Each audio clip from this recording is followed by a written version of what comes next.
Hello everyone. आज का मुई बिगिनर मानकर लगी माने जेन माने नुआ नुआ रांधि शिखुथिबे तांकर लगी गोटे इजी रेसिपी नहीं करी आसे जेन थरे कि से माने बहुत इजीली शिखि पारबे। होप से मान को रेसिपीटा भल लगबा।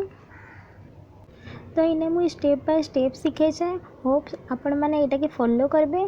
आ वीडियो जदि पसंद लगबा प्लीज़ लाइक कर देबे, चैनल के सब्सक्राइब कर देबे, आ वीडियो के आपनकर संग साथी मानकर संग शेयर कर देबे। तो चलून आमे स्टार्ट करमा। तो मैंने 250 पोटल नहीं छे ताके साइड रू छोट छोट पतला पतला काटी छे। प्याज गोटे मीडियम साइज रो नहीं छे। दुईटा कच्चा मिर्चा नहीं छे। इना आलू नहीं छे 4-5टा ताके पतला पतला काटी दे छे। तापरे मैंने हल्दी 2 चम्मच, नून 2 चम्मच नहीं छे। तो चलो स्टार्ट करमा।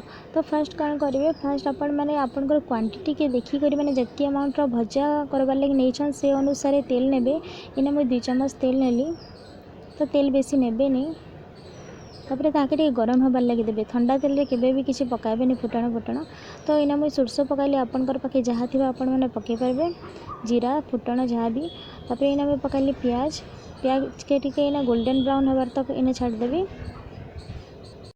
तो प्याज के आपण मैंने जेबे भी फ्राए करबे मीडियम फ्लेम रे ही फ्राए करबे, हाई करबे नहीं नाले पोड़ी जावा काजे नुआ नुआ शिखुथिबे। तापर मुई इना पकाइली पोटल। पोटलटा इना मुई आग पकाइली कांजी पोटलटा तेल रे टिके भाजी हो जावा। आ भाजी गला पर टेस्ट आउ टिके बढ़ी जावा। तो आलू के इना हमें परे पकामा, फर्स्ट पोटलटा के फ्राए करमा।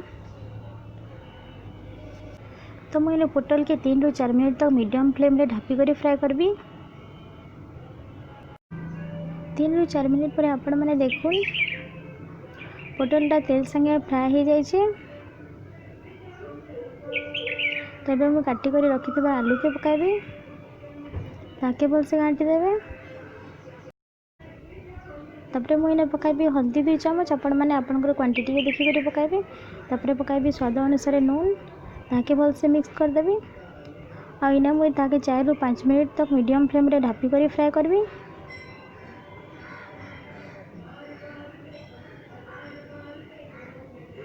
तो इन्हें 4 ରୁ 5 मिनट हो गला। एबे हमें काढ़ी कर देखमा केते सिझीचे। तो देखो ये 90% सिझी जाइए। ताके भलसे मिक्स कर देबे।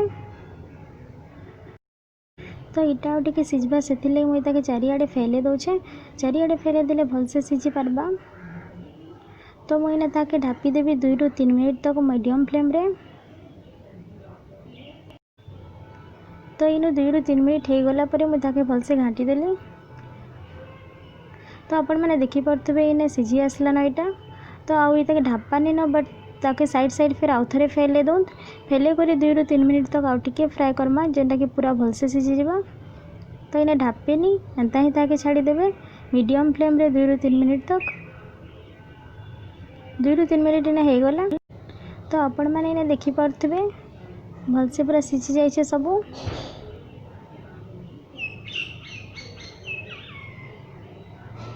तो मैंने चेक करके देखे दौचे, देखुन सब सिझी जाइए।